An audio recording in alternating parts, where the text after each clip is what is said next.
Subscribe sekarang channel YouTube Novelas Kadina. Gratis. Bab 5401. Mendengar suara sang tuan bertanya, ekspresi semua orang terpesona. Jermo berbicara lebih dulu dan berkata dengan hormat, "Kembali kepada Tuhan, saya sedang menyelidiki di East Cliff. Belum ada petunjuk yang jelas, tetapi bawahan ini yakin akan ada keuntungan di Tiongkok." Sang Tuhan bertanya dengan dingin, "Apakah kamu masih berpikir bahwa Maria kemungkinan besar akan melarikan diri kembali ke Tiongkok?" "Ya," jawab Jermo, "bawahan ini berpikir bahwa dia seharusnya berada di Tiongkok." Tuhan bertanya kepadanya, "Mengapa kamu begitu yakin?" "Jermo, bawahan ini telah menganalisis situasi Maria saat ini. Baginya, memilih tempat terpencil dengan area yang luas dan sedikit orang untuk bersembunyi sepertinya pilihan terbaik. Tapi bawahan ini yakin dia sudah pernah gagal di Eropa Utara. Jadi kali ini, dia pasti akan melakukan yang sebaliknya dan pergi ke tempat yang paling ramai. Dan seperti kata pepatah, seorang pertapa bersembunyi di kota, Maria juga orang Tiongkok, bersembunyi di Tiongkok jelas merupakan pilihan terbaik baginya." Lord terdiam sejenak dan berkata, "Penyihir ini lebih licik daripada rubah, dan aku tidak bisa memahaminya. Jermo, mari kita lakukan sesuai intuisinya." Jermo mengepalkan tangannya dengan hormat, "Aku patuh." Sang tuan berkata lagi, "Ngomong-ngomong, karena kamu sudah tiba di Tiongkok, sebaiknya kamu luangkan waktu untuk mengunjungi Aurose Hill." "Ke Aurose Hill?" tanya Jermo, "Aku tidak tahu perintah apa yang diberikan Tuan." Tuan berkata dengan dingin, "Meskipun Changing dan Margaret dipenggal olehmu di Aurose Hill saat itu, keberadaan putra mereka tidak pernah diketahui. Selain itu, keluarga dan teman-teman dari pasangan suami istri tersebut sedang mencari keberadaan anak laki-laki tersebut. Jadi aku tidak membiarkanmu mengejarnya, tapi entah kenapa baru-baru ini. Semakin aku memikirkan kejadian ini, semakin gelisah perasaanku. Jika kau bisa menemukan keberadaan anak itu, jangan laporkan padaku, bunuh saja dia." Ekspresi Jermo berubah dingin, dan dia berkata dengan malu di wajahnya, "Tuanku, setelah membunuh Changing dan istrinya saat itu, bawahan ini langsung pergi ke sekolah tempat anak itu bersekolah, ingin membunuh rumput, tetapi pada akhirnya, itu sudah terlambat. Ketika bawahan itu tiba, dia sudah dibawa terlebih dahulu, dan aku meminta Tuhan untuk menghukumku. Tuhan berkata, aku tidak berusaha menyelesaikan perhitungan setelah musim gugur, tetapi masalah ini benar-benar membuatku gelisah. Kamu harus menemukannya saat kamu pergi kali ini." Jermo segera berkata dengan suara penuh hormat dan lantang, "Jangan khawatir, Tuan, bawahan ini harus menemukan cara untuk menemukan anak itu dan mengambil kepalanya dengan tanganku sendiri." Sang Tuhan berkata dengan penuh emosi, "Jika anak itu masih hidup, usianya sekarang sudah hampir 30 tahun. Jermo mengangguk, jika bawahan ini ingat dengan benar, Changing dan Margaret dibunuh oleh bawahan ini di awal. Saat mereka dipenggal, putra mereka seharusnya baru berusia 8 tahun. 8 tahun, gumam Tuhan, 20 tahun telah berlalu, jadi dia sekarang berusia 28 tahun. Jermo dengan hormat, "Tuhan itu bijaksana." Tuhan berkata dengan dingin, "Jermo, jika dia masih hidup, jangan biarkan dia hidup lebih dari 30. Jermo berkata dengan keras tanpa berpikir, "Jangan khawatir, Tuan, selama dia masih hidup, dalam waktu 2 tahun, bawahan ini pasti akan membunuhnya. Jika dia sudah mati, bawahan ini juga akan menggali tulang-tulangnya dan mempersembahkannya kepada Tuhan." Oke. Jermo akan mencatat prestasi yang luar biasa. Setelah itu, Jafren yang berada di New York berkata, "Tuan, bawahan ini sedang menyelidiki petunjuk terkait keluargaan di New York, tetapi tempat pertunjukan hari itu telah dibeli oleh keluargaan. Dan sekarang sudah dirobohkan dan dibangun kembali. Di tempat kejadian, tidak ada petunjuk berharga yang ditemukan. Jika Anda ingin tahu bagaimana keluargaan lolos dari bahaya hari itu dan keberadaan orang-orang yang tewas, Anda mungkin harus membuat keributan tentang keluargaan." Sang dewa berkata dengan dingin, "Kekuatan tersembunyi keluargaan, seharusnya jauh lebih kuat dari pemahaman kita. Aku bahkan menduga ada kemungkinan besar keluargaan juga akan dilindungi oleh seorang guru yang ahli dalam energi spiritual. Dan setelah kegagalan terakhir, kita sudah membuat musuh khawatir. Kalian harus berhati-hati dan waspada terhadap garis ini." Jafren segera berkata, "Bawahanmu mematuhi perintah." Melihat Jermo dan Jafren telah menyelesaikan laporan mereka, Jarvis berkata dengan hormat, "Tuanku, bawahan ini sedang menyelidiki petunjuk tentang hilangnya pengawal kavaleri di kota Oslo, tetapi belum ada petunjuk. Mohon hukum saya, Tuan." Tuhan berkata, Orang-orang mati di New York dan hilangnya kavaleri seharusnya merupakan orang atau organisasi yang sama di balik layar. Pihak lain sangat kuat dan berhati-hati. Tidak mudah untuk menyelidikinya dengan jelas. Setelah itu, sang penguasa berkata lagi, "Saya pikir, dibandingkan dengan dua kekalahan ini, masalah yang lebih penting adalah mereka tampaknya sangat memahami pergerakan kita. Ini adalah rahasia besar di antara rahasia besar. Aku bahkan tidak memberitahu kalian berempat sebelum misi ini dilaksanakan, tetapi pihak lain berhasil mengetahuinya terlebih dahulu dan menembak dengan akurat, membuktikan bahwa seseorang dari pihak lain pasti telah menyusup ke dalam diri kita." Jarvis memfitnah dalam hatinya. Sebenarnya, saat Maria muncul lagi di Eropa Utara, daripada mengirim pasukan dari Siprus, Tuhan mungkin juga mengirim salah satu dari kami berempat untuk pergi ke sana. Kalau begitu, Maria tidak hanya bisa ditangkap hidup-hidup, tapi juga kekuatan misterius yang diam-diam mengincar kita. Sekali mendayung, dua burung terlampaui. Aku tidak mengerti mengapa kau meninggalkan kami berempat sendirian dan bersikeras mengirim sekelompok pengawal kavaleri untuk melaksanakan tugas penting seperti itu. Memikirkan hal ini, dia segera berkata, "Tuanku, jika ada berita tentang Maria lain kali, bawahan bersedia bertarung sampai mati." Sang penguasa terdiam beberapa saat, tetapi menunggu beberapa detik sebelum langsung mengganti topik, dan berkata, "Kurasa mustahil bagimu menemukan petunjuk apapun di Eropa Utara. Bagaimana kalau kau telusuri sumbernya dan lihat di mana letak kebocoran pada tautan itu?" Jarvis tertegun sejenak. Awalnya dia tidak mengerti mengapa Tuan menutup mata terhadap kesetiaannya. Tetapi pada saat ini, dia tiba-tiba menyadari bahwa dia tampaknya telah membuat kesalahan besar. Dia berpikir dengan cemas dalam hatinya, alasan mengapa Tuhan tidak membiarkan kami berempat menangkap Maria pada awalnya mungkin karena dia tidak ingin kami memiliki kesempatan untuk berhubungan dengan Maria terlalu banyak. Dan dia bahkan khawatir kita akan mendapatkan cincin yang dia impikan. Aku bahkan berinisiatif memintanya untuk mengirimkannya kepada kita. Bukankah ini hanya mencari masalah? Untungnya, sang raja hanya mengganti topik dan tidak berbicara dengannya. Jadi ia segera berkata dengan nada menyanjung, "Tuan bijaksana karena orang-orang itu tidak dapat ditemukan. Kalau begitu, bawahan akan pergi menyelidiki dan menemukan apa yang salah dengan banyak tautan ini." Tuhan berkata dengan dingin, "Kamu akan berangkat ke Italia besok, dan pergi ke rumah gubernur tentara kanan untuk menemui gubernur. Dalam penangkapan Maria, aku langsung menyampaikan perintah rahasia kepadanya. Dan dia bertanggung jawab atas pelaksanaannya. Aku tidak meragukan ketulusannya, tapi aku ragu bawahan ini akan membocorkan berita itu ke dunia luar. Kalau kau pergi kali ini, kita harus mencari tahu masalahnya." Jarvis berkata tanpa ragu, "Tuanku, jangan khawatir, saya akan melakukan yang terbaik." Pada saat ini, Yeremia juga berkata, "Tuanku, saya akan mendarat di Yakutsia dalam 3 jam. Selama waktu ini, bawahan ini akan berangkat dari Yakuts untuk mencari tahu situasi di timur jauh dan melihat apakah Maria bersembunyi di sini."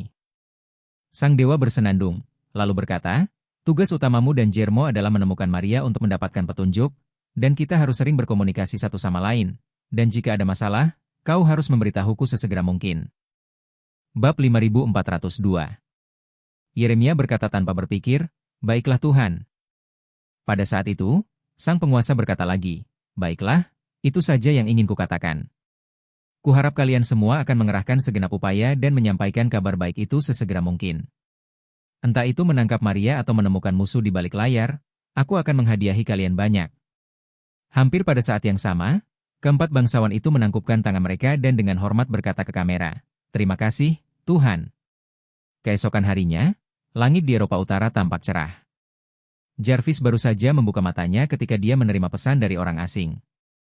Pesan teks itu hanya berisi kata-kata, "Napoli." Jarvis tahu bahwa ini pasti lokasi rumah gubernur tentara kanan. Bahkan jika tidak, tempat ini harus menjadi tempat perhentian pertama dalam perjalanan menuju rumah gubernur tentara kanan. Agak menyedihkan untuk mengatakan bahwa bahkan Jarvis, yang merupakan salah satu dari 4 Earl, tidak mengetahui lokasi pasti rumah gubernur tentara kanan, serta struktur personel internalnya. Di Warriors Den, meski keempat Earl dikatakan sebagai orang kedua setelah Lord, kekuatan pribadi mereka terbatas. Meskipun Tuan sangat mementingkan keempat Earl dan telah menahan mereka di depan orang lain di Warriors Den, dan bahkan memberi mereka banyak pil dan bahan untuk meningkatkan kultivasi mereka. Namun, sebenarnya, ia sengaja mengendalikan mereka. Hak-hak keempat Earl di Warriors Den hampir tidak akan memberi mereka hak untuk secara langsung mengendalikan organisasi Warriors Den yang berskala besar dan terorganisir. Baik prajurit yang tewas, maupun para ksatria pengawal, maupun 5 Gubernur pasukan yang berkuasa tidak mematuhi perintah apapun dari keempat bangsawan itu. Dan orang kepercayaan Tuhan yang sebenarnya bukanlah keempat bangsawan itu, melainkan gubernur dari kelima pasukan. Struktur rumah gubernur yang terdiri dari 5 pasukan merupakan inti sebenarnya dari Warriors Den. Di bawah setiap rumah gubernur, terdapat sejumlah besar personel, industri, material, senjata, dan uang. Di bawah masing-masingnya, terdapat sedikitnya satu garnisun prajurit yang tewas, ribuan jumlahnya, ratusan kavaleri, beberapa utusan komisaris, dan utusan khusus. Selain itu, ada banyak ekspatriat seperti orang tua Oscar yang telah dikirim ke seluruh dunia, dan banyak personel dinas rahasia yang telah ditempatkan di berbagai negara dan bidang dalam kapasitas normal seperti menantu perempuan Anne. Tanpa keempat Earl, Warriors Den hanya akan kehilangan 4 Master Super dengan kekuatan puncak, tetapi tanpa Fifth Army Commander as mentioned, Warriors Den akan seperti kehilangan tangan dan kakinya. Oleh karena itu, sang raja sendiri yang mengendalikan kediaman gubernur 5 pasukan dan bahkan menjaga keempat bangsawan, dan tidak ingin mereka mengetahui terlalu banyak tentang kediaman panglima tertinggi 5 pasukan. Oleh karena itu, keempatnya dapat dikatakan sebagai 4 Earl, tetapi sebenarnya mereka adalah 4 maskot dari Warriors Den. Saat itu, Jarvis tak berani menunda lagi. Ia bergegas bangkit dan meninggalkan hotel, menghubungi perusahaan penerbangan umum jet bisnis, menyewa pesawat Gulfstream seharga 30.000 euro, dan terbang langsung dari kota Oslo ke Napoli, sebuah kota di Italia Selatan. Selama penerbangan, Jarvis telah menganalisis situasi terkini Warriors Den dan kesulitan Lord saat ini. Sebagai keempat bangsawan, dia sebenarnya memiliki banyak pertanyaan yang tidak dapat dia pahami. Pertama, dia tidak bisa mengerti mengapa Tuhan begitu terobsesi dengan Maria. Kedua, dia tidak bisa mengerti betapa ajaibnya cincin milik Maria yang bisa membuat Tuhan begitu terobsesi. Dia telah memotret Jermo membunuh Changing dan istrinya beberapa tahun lalu, mengapa dia masih tidak bisa melupakan keluargaan dan bahkan membunuh keluargaan secara tiba-tiba setelah 20 tahun. Dia tidak dapat memahami mengapa Tuhan tiba-tiba meminta Jermo untuk mencari keberadaan putra Changing. Akan tetapi, meskipun begitu banyak masalah yang tidak ia pahami, ia telah menyadari adanya perubahan yang nyata melalui situasi-situasi tersebut, yaitu, sang tuan sekarang lebih mengandalkan keempat bangsawan itu, dan ia secara bertahap mulai memiliki lebih banyak pertahanan terhadap mereka daripada sebelumnya. Oleh karena itu, menurut Jarvis, tidak peduli apakah ia dapat memanfaatkan kesempatan untuk memberikan pelayanan yang berjasa, situasi masa depannya akan jauh lebih baik. Setelah penerbangan 3 jam, pesawatnya mendarat di Bandara Naples. Ini adalah pertama kalinya dia datang ke kota ini, tetapi dia telah mendengar tentang kota ini, yang juga diuntungkan oleh fakta bahwa legenda sepak bola Maradona pernah bermain untuk klub sepak bola Naples. Saat ini, di Bandara Naples, pandangannya gelap, dia tidak tahu harus pergi kemana, dan tidak tahu harus meminta tolong kepada siapa. Dia telah menunggu telepon berdering, tetapi sampai saat dia keluar dari bandara, dia masih belum menerima pesan apapun. Pada saat ini, seorang pria parubaya menghampirinya dan berkata dengan hormat, "Jarvis, kamu sudah bekerja keras sejauh ini, silakan ikuti aku." Melihat orang yang datang, Jarvis bertanya, "Siapa nama belakangmu? Apa statusmu di rumah gubernur tentara kanan?" Pria itu dengan cepat berkata, "Jarvis, bawahannya adalah Chavren Yuan, jenderal dari istana gubernur tentara kanan." Ketika dia mengatakan ini, dia mendesah dalam hati. Apa celahnya? Ini celah sialan. Sebagai salah satu dari 4 Earl, aku datang ke tempat ini dan tidak tahu harus kemana atau di mana menemukan orang-orang. Siapa lagi, kalau bukan orang di depanku ini yang tahu semua keberadaanku? Tuhan, Engkau melindungi kami seperti Engkau melindungi kami dari pencuri. Chavren membawa Jarvis ke Maybach dengan plat nomor lokal, dan Chavren mengendarainya sendiri sambil membawa Jarvis ke pusat kota Naples. Saat mengemudi, Chavren bertanya kepada Jarvis, "Jarvis, apakah kamu pernah ke Naples?" "Tidak." Chavren menggelengkan kepalanya, "Ini pertama kalinya." "Kapan-kapan aku akan mengajakmu jalan-jalan di sekitar Napoli." Jarvis berkata ringan, "Aku masih ada urusan penting, jadi aku tidak akan pergi berbelanja. Aku tidak tahu di mana John. Aku ingin bertemu dengannya sesegera mungkin." Chavren buru-buru berkata, "Gubernur sudah memesan jamuan makan di restoran Cina terbaik di Naples, dan sedang menunggu untuk menyambut Anda." Setengah jam kemudian, Maybach yang dikendarai Chavren berhenti di depan sebuah restoran Cina bernama Banyan Tray. Restoran ini terletak di lantai dasar gedung pencakar langit 40 lantai. Akses masuknya dari lantai dasar. Terdapat 3 lantai di dalamnya. Dia secara pribadi membukakan pintu mobil untuk Jarvis dan membawanya masuk ke restoran dengan cepat. Keduanya naik lift internal ke lantai 3. Begitu mereka keluar, beberapa staf layanan wanita berpakaian pengadilan membungkuk hormat kepada keduanya. Dan mereka juga dengan hormat berteriak dalam bahasa Mandarin untuk menyapa Jarvis. Jarvis tidak menyangka orang-orang ini tahu identitasnya. Setelah terkejut, ia tiba-tiba menyadari bahwa para pelayan ini semuanya adalah pejuang tanpa terkecuali. Dan yang terlemah memiliki 3 bintang, dan yang terkuat telah mencapai 6 bintang. Chafren memimpin jalan dan berkata sambil berjalan, Jarvis datang ke rumah gubernur untuk pertama kalinya. Izinkan saya memperkenalkan Anda secara umum. Restoran ini adalah milik rumah gubernur. Buka dari lantai 1 sampai lantai 2. Lantai 3 katanya sistem keanggotaan, tapi tidak terbuka untuk umum. Orang-orang yang datang ke sini semuanya pegawai internal Governor S kami, dan di toko ini. Anda tidak perlu khawatir dengan risiko terungkapnya identitas Anda, karena staf di sini. Tanpa terkecuali, mereka semua adalah anak-anak prajurit yang gugur, pengawal kavaleri, dan anggota departemen lainnya. Jarvis bertanya dengan heran, apakah ini rumah gubernur tentara kanan? Ya, tidak semuanya. Chafren tersenyum tipis. Sebenarnya, gedung pencakar langit 40 lantai ini sepenuhnya milik kami. Meskipun kami telah menyewakan lebih dari separuh areanya kepada perusahaan lokal, bagian selatan tepat di atas dan di bawah restoran belum disewakan. 3 lantai teratas konon disewakan kepada perusahaan pelayaran, tetapi sebenarnya, perusahaan itu juga milik kami, dan bagian ini terhubung ke restoran melalui lift rahasia. Sebenarnya, lantai teratas di sini adalah kediaman gubernur. Jarvis terdiam. Meskipun ia takjub dengan luasnya rumah gubernur, ia juga merasa spekulasinya tentang pesawat itu terbukti. Chafren menceritakan secara detail situasi rumah gubernur kepada dirinya sendiri segera setelah bertemu dengannya. Itu pasti atas perintah Tuan. Sepertinya Tuan akan secara bertahap melonggarkan banyak batasan pada dirinya dan ketiga airline-nya di masa mendatang. Bab 5403. Komando Militer Kelima, yang merupakan salah satu dari 5 komando Angkatan Darat Warriors Den. Istana gubernur yang terdiri dari 5 pasukan dibagi dengan Cina sebagai pusatnya, dan para kaisar kuno duduk di utara dan menghadap selatan. Kantor gubernur militer meliputi sebagian besar Asia Tenggara, Asia Selatan, dan Asia Barat, termasuk Cina. Kantor gubernur militer bagian belakang mencakup seluruh wilayah Rusia, Mongolia, dan lingkaran Arktik, serta Turkmenistan, Kazakhstan, Uzbekistan, Kirgistan, dan Tajikistan di Asia Tengah. Istana mantan gubernur militer ini mencakup seluruh negara kepulauan di Asia Tenggara bagian selatan, termasuk Filipina, Singapura, Malaysia, dan Indonesia. Selain itu, seluruh wilayah Oseania dan Antartika juga termasuk dalam istana mantan gubernur militer ini. Gubernur tentara kanan meliputi wilayah lain di Eropa kecuali Rusia, serta seluruh Afrika. Kantor gubernur tentara kiri meliputi Amerika Utara dan Amerika Selatan. Begitu kuatnya, tetapi kekuatan tempur keseluruhan bawahannya cukup untuk membunuh keempat airl itu secara bergantian. Pada saat ini, Jarvis, dibawa oleh Chafren ke kotak paling dalam di lantai 3. Mendorong pintu kotak yang berat itu, bagian dalamnya sebenarnya berukuran 200 meter persegi.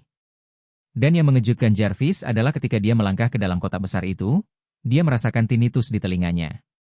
Dikatakan bahwa itu adalah tinnitus, tetapi sebenarnya itu karena telinga tiba-tiba menjadi sunyi senyap, dan white noise yang biasa terdengar sehari-hari tidak ada lagi di sini, sehingga telinga tidak dapat mendengar suara apapun sekaligus, dan ada perasaan tidak nyaman yang aneh. Jarvis tahu bahwa situasi ini pasti terjadi karena isolasi suara dan penyerapan suara yang sangat baik di dalam kotak, sehingga tidak ada suara dari lingkungan luar yang dapat ditransmisikan, sehingga terciptalah ilusi ruang hampa. Pada saat ini, di depan meja makan besar di dalam kotak, seorang pria parubaya berusia 40-an berdiri. Ia berjalan ke arah Jarvis sambil tersenyum, merentangkan tangannya beberapa meter ke depan, dan berkata sambil tersenyum. Bawahan Anda, John Woo, selamat datang. Saya tidak bisa datang ke bandara untuk menyambut Anda secara langsung, mohon maaf. Jarvis langsung merasakan perasaan tidak nyata yang kuat. Jangan lihat betapa hormatnya John kepadanya, dan bahkan menyebut dirinya bawahan, padahal statusnya jauh lebih tinggi dari dirinya sendiri. Dia baru tahu hari ini bahwa rumah gubernur tentara kanan bernama John Woo. Sebelumnya, dia tidak tahu apa-apa tentangnya. Dapat dikatakan bahwa levelnya di Warriors dan tidak cukup untuk mengetahui identitas aslinya. Jika dia mengatakan bahwa dia adalah penguasa lingkaran dalam di samping Kaisar, maka John di depannya adalah menteri penting para pangeran yang mendominasi satu sisi. Selain itu, ia juga sangat menyadari bahwa sekarang Tuhan telah mulai mengizinkan dirinya untuk berhubungan dengan anggota inti yang sesungguhnya ini, yang berarti bahwa ia secara bertahap akan digunakan kembali di masa mendatang. Oleh karena itu, dia pun melangkah maju dengan sangat sopan, berjabat tangan dengan John, dan berkata sambil tersenyum, "Semua orang setia kepada Tuhan, jadi John dan aku tentu saja tidak perlu bersikap begitu sopan." Para pendeta penting yang melayani Tuhan sangat tampan. Setelah itu, dia menunjuk ke meja makan dan berkata sambil tersenyum, "Bawahan ini menyiapkan sedikit anggur untuk membersihkan, silakan duduk." Jarvis menangkupkan kedua tangannya dan berkata dengan sopan, "Bersama." Keduanya sopan dan duduk bersebelahan di meja makan besar. John memerintahkan semua pemalas lainnya untuk keluar, dan setelah pintu ditutup, dia mengisi segelas anggur untuk Jarvis sendiri, dan berkata sambil tersenyum, "Ini pertama kalinya bawahan ini bertemu denganmu, aku ingin menawarkan segelas anggur, dan aku ingin memintamu untuk menunjukkan wajahmu." Jarvis dapat melihat bahwa meskipun kultivasi John baru mencapai tahap transformasi, dia tidak berani meremehkannya, jadi dia cepat-cepat mengambil gelasnya dan berkata sambil tersenyum, "Sama-sama, John, ayo, mari kita minum cangkir ini bersama." Keduanya menyentuh gelas anggur mereka dengan ringan, lalu mereka berdua mengangkat kepala dan meminum semuanya. Sambil meletakkan gelas anggurnya, John tiba-tiba merasa sedih dan mendesah. "Jarvis, sejujurnya, bawahanku juga tahu kenapa kau datang ke sini kali ini. Kali ini, aku ingin tahu apa yang terjadi dan membuat bawahan ini sadar." Jarvis tidak menyangka John tiba-tiba menyela secepat itu. Mengenai topik itu, ia pun meletakkan gelas anggurnya, dan berkata dengan serius, "John, aku ingin tahu bagaimana perintah rahasia Tuhan itu disampaikan setelah diberikan kepadamu?" John berkata terus terang, "Perintah Tuhan bersifat langsung. Di tangan bawahan, para bawahan, berdasarkan prinsip bahwa semakin sedikit orang yang tahu, semakin rendah kemungkinan terekspos dan semakin rendah pula risiko keseluruhannya, tidak memberitahu orang yang bertanggung jawab atas hubungan menengah tentang masalah ini. Namun, saya langsung mengirimkan perintah rahasia yang saya berikan kepada Ziron, komisaris yang bertanggung jawab atas garnisun orang-orang yang tewas, dan memintanya untuk memilih anggota pasukan kavaleri paling elit untuk berangkat ke Eropa Utara." Jarvis bertanya, "Lalu mereka yang pernah berhubungan dengan Ordo Rahasia, apakah mereka tahu identitas Maria?" "Aku tidak tahu," John langsung menjawab tanpa ragu, "aku satu-satunya yang tahu identitas Maria di seluruh istana gubernur tentara kanan. Hari itu juga aku memberikan perintah rahasia itu kepada Ziron, dan aku hanya menyuruhnya pergi ke Eropa Utara untuk menangkap seorang wanita. Bahkan dia tidak tahu identitas Maria, dan bahkan lebih mustahil bagi para pengawal kavaleri yang pergi menjalankan misi untuk mengetahuinya. Mereka hanya tahu bahwa gadis itu penting bagi Tuhan, dan akan ada hadiah bagi siapapun yang menangkapnya." Jarvis mengangguk. Ia sudah menduga hal ini akan terjadi. Beginilah gaya seorang lord.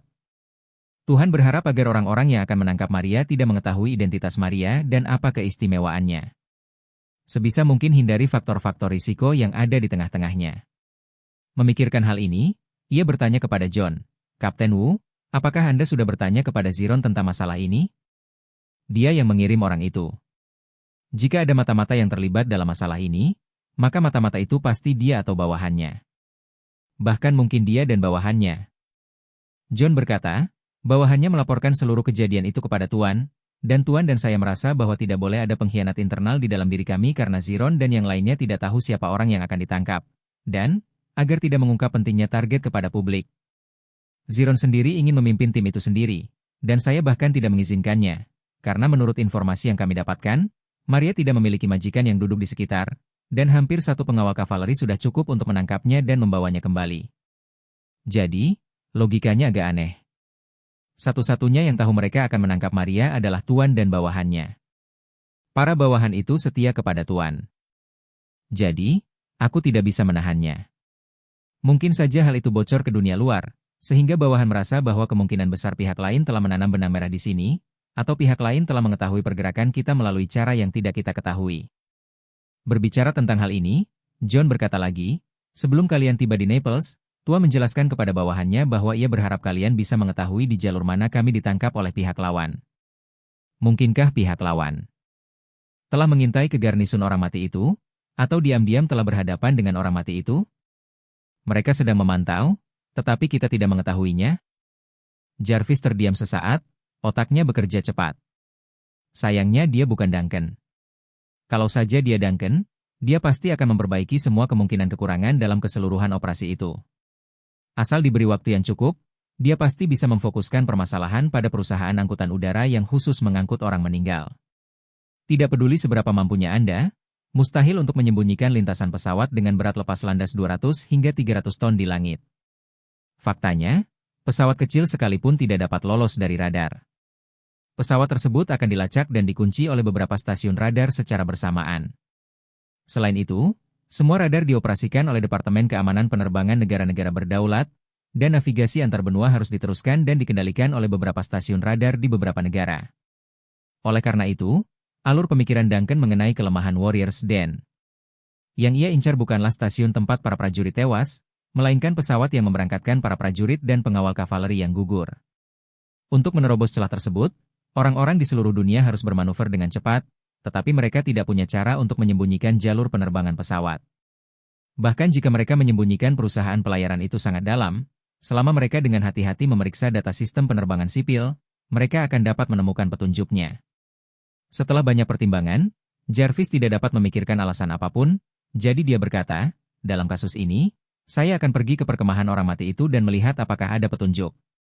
John berkata dengan heran, Jarvis, apa yang kau katakan itu benar? Bawahan ini memang punya niat yang sama. Bab 5404. Jarvis berkata, kalau begitu, tolong bantu John mengatur pesawat untukku, dan aku akan pergi ke sana sendiri. John mengangguk dan berkata, terbang ke Siprus dari sini. Sangat dekat, Jarvis, mari kita lihat waktu yang tepat untuk penerbangan. Jarvis sedikit mengernyit, berpikir sejenak, lalu berkata, kali ini aku akan pergi.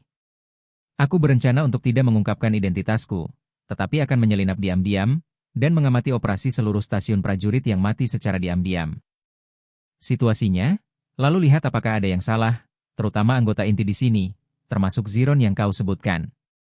Jika kau yakin dia baik-baik saja, carilah anggota keluarga kavaleri yang hilang, dan gunakan beberapa cara untuk melihat apakah aku tidak bisa menemukan petunjuk apapun. John langsung berkata, kalau begitu, ikuti saja niatnya. Karena dia menyelinap diam-diam, dia harus menunggu sampai malam. Garnisun orang mati sudah dijaga ketat, dan aku khawatir akan sulit bagimu untuk menyelinap masuk di siang hari. Ya? Jarvis mengangguk dan berkata, tentu saja, kita harus menunggu sampai malam untuk menyelinap masuk, kalau tidak, aku tidak akan bisa melewati tatapan ratusan penjaga kavaleri. Untuk berjaga-jaga, lebih baik berada di tengah malam. John berkata sambil tersenyum, mudah saja mengatakannya nanti siang, aku akan minum-minum dulu denganmu. Aku sudah memesan pesawat sebelumnya. Aku akan mengantarmu ke bandara jam 8 malam. Penerbangan dari sini ke Bandara Internasional Larnaca di Siprus akan memakan waktu sekitar 2 jam. Setelah mendarat, jarak ke lokasi stasiun orang mati itu sekitar 40 km. Kalau semuanya lancar, kita bisa sampai di stasiun jam 12 siang. Agar ularnya tidak kaget, aku tidak akan menyediakan kendaraan untukmu di sana. Setelah kamu turun dari mobil, dia bisa naik taksi. Cara ini lebih alami. Oke. Jarvis mengangguk tanpa berpikir, lalu berkata, waktu di pagi hari sudah tepat, jadi sudah diputuskan. Pada saat yang sama, di dalam tambang tembaga di Siprus, Joseph mengatur helikopter untuk mengangkat 3 senjata anti pesawat jarak dekat ke posisi yang telah ditentukan sebelumnya. Meskipun baut peledak yang diinginkan Abren langka, baut tersebut juga tersedia di pasar gelap, dan ukurannya kecil, sehingga tidak membutuhkan banyak waktu untuk mengangkutnya melalui udara. Setelah 3 senjata anti pesawat jarak dekat dipasang dengan baut peledak, tidak peduli bagaimana menara yang terdiri dari 6 laras itu digerakkan, seluruh senjata anti pesawat jarak dekat itu tidak akan bergerak sama sekali, dan tidak ada masalah dengan stabilitasnya. Terlebih lagi, semua baut peledak telah terhubung ke detonator. Jika perlu, tekan sakelar, dan baut akan meledak seketika, mencapai pemisahan fisik. Dengan senjata jarak dekat yang sudah terpasang, Abren dan para ahli senjata menghubungkan logika penargetan dan penguncian senjata jarak dekat dengan radar inframerah dan peralatan pengenal pencitraan termal. Berdasarkan logika yang dirumuskan oleh Abren dan para ahli persenjataan lainnya, mereka terlebih dahulu menetapkan seluruh dinding tambang tembaga sebagai area peringatan tingkat pertama, kemudian menetapkan area berbentuk belakang dalam radius 200 meter berdasarkan dinding tambang tembaga tersebut sebagai area peringatan tingkat 2. Setelah sistem identifikasi ini diaktifkan, Semua makhluk hidup yang memasuki area berbentuk belakang dari luar akan langsung memicu alarm. Saat sistem mengirimkan alarm kepada operator, sistem akan secara otomatis mengunci target eksternal, dan sistem mengunci target dekat dengan anti-meriam. Ini juga akan dikunci secara sinkron. Pada saat ini, operator dapat langsung menekan tombol tembak. Setelah ditekan, ketiga senjata pertahanan jarak dekat akan meluncurkan peluru ke arah target dan mengitari target dalam lintasan berbentuk pusaran. Memanfaatkan situasi saat senjata di dekat pertahanan tidak terisi peluru, Abren menemui beberapa pengawal kavaleri dan meminta mereka menunggu di luar jangkauan peringatan tingkat kedua. Ketika sistem dinyalakan, ia menggunakan walkie-talkie untuk membiarkan salah satu penjaga kavaleri ini berlari ke area peringatan tingkat kedua. Begitu orang ini memasuki area peringatan tingkat kedua, sistem segera mengaktifkan peringatan, dan pada saat yang sama, 3 senjata anti pesawat jarak dekat mulai mengikutinya. Kemanapun ia pergi, moncongnya akan bergerak menuju posisinya secara langsung. Melihat efek ini, Joseph sangat terkejut hingga dia tidak bisa menutup mulutnya lebar-lebar, dan berkata tanpa pikir panjang, "Jika ini terisi, jika kamu menekan saklarnya, bukankah target yang terkunci akan terhapus?" "Ya." Abren mengangguk dan berkata, "Sistem identifikasi ini masih sangat kuat, hampir tidak ada penundaan, dan ditambah dengan kecepatan tembakan peluru yang cepat, diperkirakan mustahil untuk melarikan diri." Pada saat ini, seorang ahli senjata dari Cataclysmic Front berkata, "Tuan, lintasan ketiga meriam ini perlu disempurnakan. Mengingat targetnya mungkin sangat kuat dan bergerak sangat cepat, jika ketiga meriam itu mengejarnya, mereka mungkin tidak akan bisa menangkapnya." "Ya?" Joseph mengangguk dan berkata, "Aku tidak tahu seberapa kuat Earl of Warriors Den nanti. Semakin kuat seseorang, semakin lincah tubuhnya, jadi ketika kau mengunci target, kau harus merencanakannya terlebih dahulu."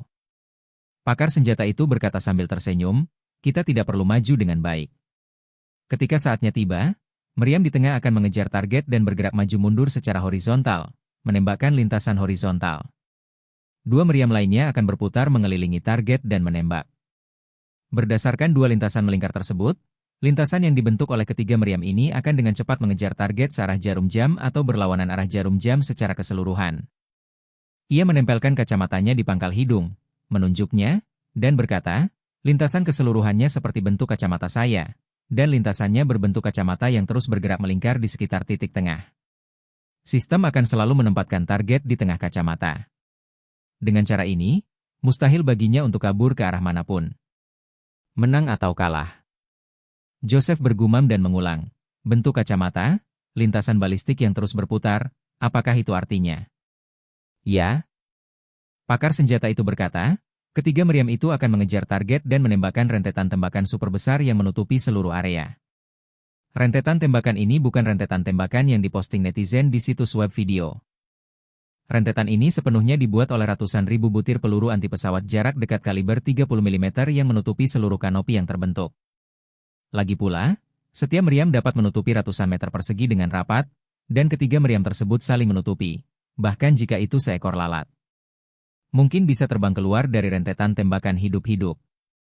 Dia berkata sambil terkekeh, dan berkata, "Saya memberi sistem ini nama yang sangat 2 dimensi, yang disebut Dead SKSS."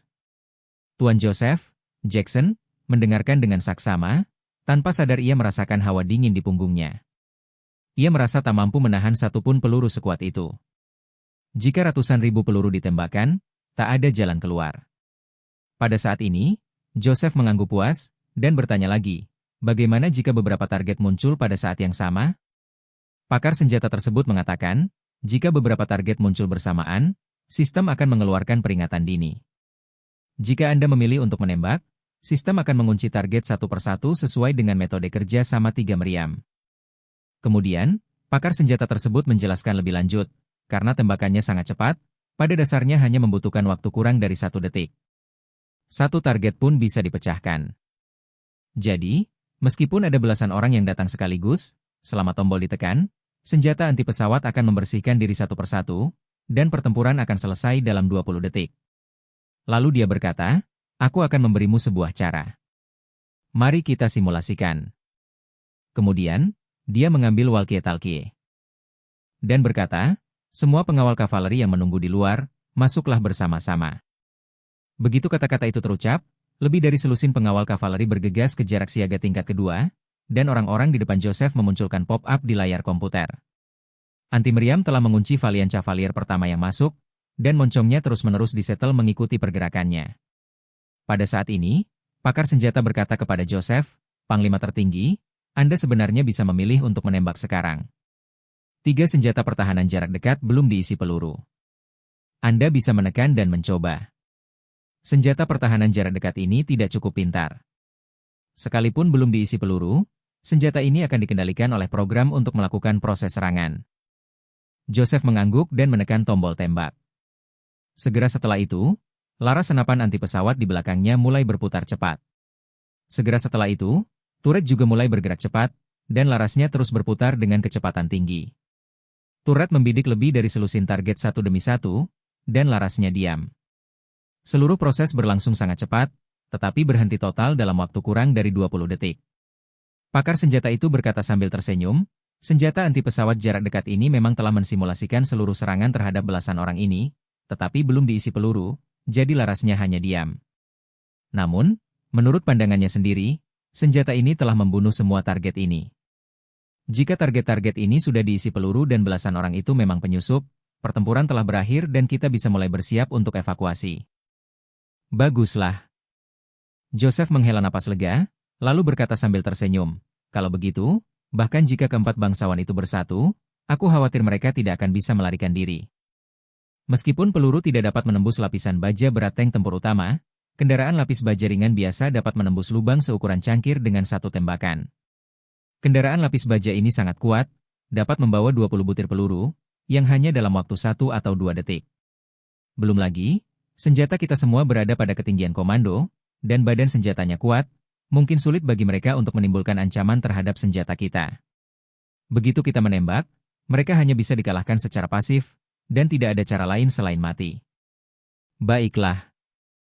Joseph tersenyum tipis dan berkata, aku akan menjaga di sini untuk sementara waktu, dan kendali sistem ini juga akan berada di tanganku. Setelah itu, ia berkata kepada Tuan Jackson di sebelahnya, Tuan, terima kasih telah memberitahu saya. Mulai saat ini, tidak seorang pun diizinkan meninggalkan area tambang tembaga setengah langkah pun. Jackson segera berkata, baiklah, saya akan memberi perintah sekarang. Joseph berkata kepada bawahannya di sebelahnya, biarkan semua helikopter kembali ke kapal barang di pelabuhan dan bersiaga 24 jam sehari. Begitu mendengar suara tembakan, helikopter akan langsung lepas landas dan datang untuk mengangkat senjata anti pesawat. Untuk ketiganya, pintunya dekat dengan senjata anti pesawat. Ketika pilot mendengar suara senjata dan menyalakan mesin, pertempuran sudah berakhir. Mereka bisa terbang ke sini dalam 5 menit, cukup waktu untuk meledakkan baut peledak, dan melakukan semua persiapan sebelum mengangkatnya. Bawahan itu segera berkata, baik, Panglima tertinggi, bawahan ini akan segera membuat pengaturan. Bab 5405. Kedua orang ini memiliki pemikiran masing-masing di dalam hati mereka.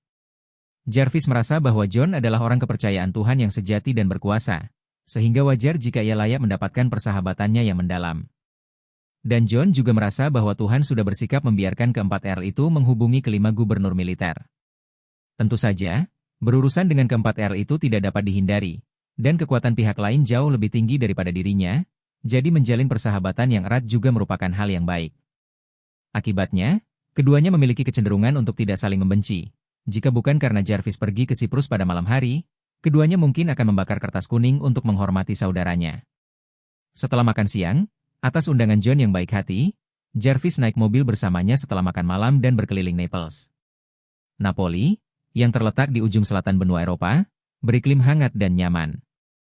Bahkan jika mereka berjalan-jalan, Jarvis akan merasa senang. Malam harinya, John kembali mengadakan perjamuan makan secara langsung dan berbincang-bincang menyenangkan dengan Jarvis. Di meja makan, keduanya juga merumuskan rencana untuk mengeksplorasi tambang tembaga di Siprus. Hal pertama yang perlu dikonfirmasi keduanya adalah apakah Ziron, gubernur tambang tembaga, memiliki kontak rahasia dengan musuh asing. Oleh karena itu, rencana keduanya adalah ketika Jarvis diam-diam menyelinap ke tambang tembaga dan mulai memantau Ziron secara diam-diam, John akan mengeluarkan perintah rahasia. Baru kepada Ziron, memintanya untuk segera mengirim seseorang ke Roma, Italia untuk melakukan misi rahasia. Dan John juga akan mengirim para ahli ke Roma terlebih dahulu, menunggu untuk secara diam-diam mengendalikan para pengawal kavaleri yang datang untuk melaksanakan misi, untuk melihat apakah mereka akan diserang atau secara diam-diam berkolaborasi dengan musuh. Jika Ziron memiliki masalah, ia pasti akan menghubungi dunia luar melalui cara lain segera setelah menerima perintah rahasia tersebut. Setelah itu, ia dapat memahami statusnya saat ini, lalu menelusuri jejaknya untuk menemukan organisasi atau individu yang bersekongkol dengannya, baik secara internal maupun eksternal. Jika Ziron baik-baik saja, dan John tidak menemukan kesalahan apapun dengan pengawal kavaleri, maka insiden terakhir di Eropa Utara kemungkinan besar bukan kebocoran internal. Setelah keduanya berdiskusi dan makan makanan dan minuman, John melihat bahwa sudah hampir waktunya untuk pergi ke bandara. Dia tersenyum dan berkata, "Tuan, bawahan ini akan mengantar Anda ke bandara." "Oke." Jarvis berdiri sambil tersenyum. "Ayo," menepuk bahu John, dan berkata dengan serius, "Saudaraku, kau dan aku sama-sama setia kepada Tuhan. Dulu, kita adalah rekan kerja. Di zaman modern ini, kita adalah rekan kerja. Mulai sekarang, tak perlu lagi bersikap sopan seperti itu antara kau dan aku. Panggil aku Saudara Jarvis, dan aku akan memanggilmu Saudara John. Mulai sekarang kita berdua akan menjadi saudara." John berkata dengan wajah tersanjung, "Itu sungguh kehormatan bagi saya, saudara." Setelah selesai berbicara, ia segera mengisi botolnya lagi. 2 gelas anggur, salah satunya diberikan kepada Jarvis, dengan penuh semangat berkata, "Saudaraku, mari kita minum lagi. Saya doakan Anda meraih kemenangan. Dengan pergi ke Siprus, aku yakin aku bisa memenangkan pertempuran ini. Kalau aku bisa menemukan masalahnya, kamu juga akan mendapat bagian." John berkata cepat, "Oh, saudaraku yang baik, saudaraku, izinkan aku mengatakan sesuatu dari lubuk hatiku. Jika kali ini kau benar-benar menemukan masalah di Siprus, kau telah memecahkan masalah besar bagi saudaramu. Kalau tidak, jika aku membawa lebih banyak kerugian bagi Tuhan di masa depan, Tuhan pasti tidak akan membiarkanku pergi." Ekspresi Jarvis tegas. Ia berkata dengan tenang, "Jangan khawatir, saudaraku. Kali ini, ada masalah dengan Siprus. Saudaramu pasti akan menemukan masalahnya. Jika tidak ada masalah dengan Siprus, aku pasti akan meminta Tuhan untuk menyelesaikan masalahmu sepenuhnya." Dia berkata dengan penuh rasa terima kasih, "Saudaraku, jangan bicarakan hal lain, semuanya ada di anggur." Jarvis tersenyum dan berkata, "Oke. Aku akan minum cawan ini bersama saudaraku, kali ini kita pasti menang." Jam 9 malam. Sebuah jet bisnis lepas landas dari Bandara Naples dan menuju Bandara Internasional Larnaca di Siprus. Jarvis di pesawat tampak sangat santai. Menurutnya, pergi ke Siprus tidak berbeda dengan pergi ke peternakan ayam bagi orang biasa, dan tidak perlu khawatir akan bahaya apapun. Di tengah penerbangan, dia tiba-tiba mengeluarkan telepon genggamnya, dan menggunakan perangkat lunak komunikasi internal Warriors Den, dia mengirim undangan panggilan video ke Jeremiah yang berada di timur jauh. Jeremiah tidak menjawab, tetapi setelah menolak undangannya, dia menjawab, "Apa yang Jarvis inginkan dariku?" Jarvis berkata sambil tersenyum, "Jeremiah, tempat di timur jauh itu pasti sangat membosankan, kan? Aku pergi ke Napoli hari ini, dan aku mendapati iklim Eropa Selatan sangat bagus. Kalau ada kesempatan, kita berdua bisa pergi ke sana dan bersenang-senang bersama." Yeremia berkata dengan enteng, "Lupakan saja, aku lebih suka menyendiri." Jarvis menjawab sambil berkata, "Jeremiah, kenapa repot-repot menolakku ribuan mil jauhnya? Setelah bertahun-tahun, kau seharusnya tahu ketulusanku padamu. Kalau kau lihat-lihat, adakah orang di dunia ini yang lebih cocok untukmu daripada aku?" Jeremia bertanya dengan nada buruk, "Mengapa aku membutuhkan orang lain untuk menjadi cocok bagiku? Kau pikir aku tidak lagi membutuhkan perasaan, kan? Apa gunanya perasaan? Bisakah itu meningkatkan kultivasi? Bisakah itu membantuku mencapai umur panjang?" Jarvis menghela napas, lalu berkata sambil tersenyum malu, "Jeremiah, lihat dirimu, meskipun perasaan tidak bisa meningkatkan level kultivasimu, dan kau tidak bisa memperpanjang umur. Sekeras apapun kau dan aku berlatih, kita tidak bisa hidup selamanya, karena kau akan mati cepat atau lambat. Mengapa tidak meluangkan waktu untuk menikmatinya?" Yeremia berkata dengan dingin, "Maaf, aku tidak tertarik dengan carpe diem." Nada bicara Jarvis sedikit cemas, lalu ia bertanya, "Kau tak mungkin mati sebagai gadis dewasa yang belum pernah menikah, kan? Kalau tak menemukan pasangan, setidaknya kau harus punya anak laki-laki dan perempuan tiri. Kalau tidak, setelah kita mati, siapa yang akan mendirikan monumen untuk kita? Siapa yang akan bersujud dan membakar kertas untuk kita?" Yeremia berkata dengan nada meremehkan, kematian itu seperti lampu yang padam. Jika aku mati, akhir terbaik adalah mati tanpa kekhawatiran. Biarkan tubuh ini kembali menjadi abu dan debu. Mengenai mendirikan monumen dan bersujud membakar kertas, aku akan mati seperti yang lain. Jadi apa yang perlu kau lakukan? Jarvis menyadari Jeremiah sedang waspada terhadapnya. Ia mendesah tak berdaya dan bergumam. Sulit untuk datang ke dunia ini untuk sementara waktu. Aku tidak ingin mati dalam ketidakjelasan. Aku ingin seseorang mengingatku setelah aku mati. Yeremia menjawab sambil tersenyum. Kalau begitu, cepat cari seorang wanita di pertemuan itu untuk dinikahi dan biarkan dia memberimu beberapa anak. Setelah kamu meninggal, keturunanmu akan pergi ke kuburanmu dan membakar kertas itu. Jarvis berkata dengan getir, Jeremiah, aku sudah berulang kali mengisyaratkan bahwa kau telah menemukan segala macam alasan untuk mengelabuiku. Apa aku seburuk itu? Aku tak bisa menatap mata Dharma Mu. Yeremia berkata sambil tersenyum tipis, kamu bercanda, betapa hebat dan hebatnya aku, kamu sangat menghargaiku. Bukan berarti aku meremehkanmu, aku hanya ingin terus belajar. Kalau kamu bisa berumur panjang, cepat atau lambat kamu akan memiliki segalanya yang berharga di dunia ini. Jika umur panjang tak kunjung tiba, segalanya akan cepat berlalu dan takkan abadi. Aku tak suka perasaan seperti ini. Jarvis tertegun sejenak, lalu mendesah, umur panjang. Adakah yang semudah itu diminta? Bahkan orang tua sekuat Lord pun tidak punya kemampuan ini, jadi kau harus punya kemampuan untuk mencapai langit. Yeremia berkata dengan tenang, apakah kamu memintanya atau tidak, itu urusanku. Apakah kamu memintanya atau tidak, itu masalah surga, dan keduanya tidak bertentangan.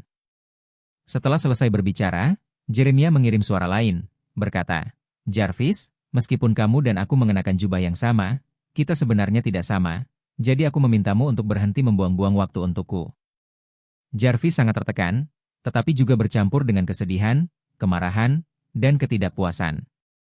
Hanya saja ketika Yeremia membicarakan hal ini, dia benar-benar tidak punya muka untuk terus menguntit, jadi dia menghela napas dan berkata dengan sedih, itu saja, Yeremia punya ambisi besar, aku tahu aku tidak cukup baik untukmu, hari ini adalah hari kebenaran terungkap, dan ketika kita bertemu di masa depan, aku memintamu untuk tidak keberatan. Jeremiah berkata sambil tersenyum, saya orangnya pelupa sekali. Saya tidak sengaja menghapus obrolan ini tadi. Saya bahkan tidak ingat apa yang Anda katakan tadi. Jarvis tahu bahwa Jeremiah sedang memberinya kesempatan, dan ia menjawab, karena kamu menghapusnya dan melupakannya, aku tidak akan membahasnya lagi. Aku harap kita berdua bisa menyelesaikan tugas yang diberikan Tuhan dan kembali dengan kemenangan. Jarvis membaca kata-kata ini, dan suasana hatinya tiba-tiba menjadi sangat buruk. Meskipun ia tahu Jeremiah akan menolaknya, setelah ditolak, ia merasa benar-benar tidak diterima. Ia tidak serendah hati dan sesopan yang tampak di hadapan Yeremia. Sebaliknya, ia berpikiran sempit dan menyimpan dendam terhadap siapapun yang menyinggung perasaannya. Dari sudut pandangnya, penolakan Yeremia terhadapnya merupakan bentuk standar ketidaktahuan akan sanjungan. Maka ia tak kuasa menahan diri untuk mengumpat dan bergumam dalam hati.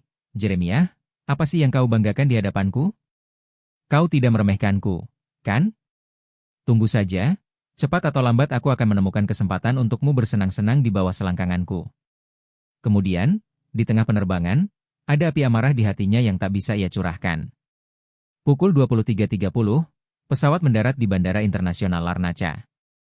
Jarvis, yang sedang berusaha menenangkan diri, meninggalkan bandara dengan tangan hampa. Saat itu, bandara sudah larut malam, dan hujan gerimis di bagian selatan Siprus. Jarvis langsung menghentikan taksi di gerbang bandara, lalu melaju menuju tambang tembaga. Sebelum berangkat, John telah menunjukkan kepada Jarvis lokasi spesifik tambang tembaga dan dena seluruh tambang. Pada saat ini, Jarvis memiliki pemahaman yang jelas tentang medan sekitar dan struktur internal tambang. Menurut rencananya, ia berencana untuk menyelinap ke gedung kantor utama tambang tembaga dari pinggiran tambang terlebih dahulu, tempat Ziron tinggal. Setelah lebih dari setengah jam, sebuah taksi berhenti di pinggir jalan kurang dari 1 kilometer dari tambang tembaga.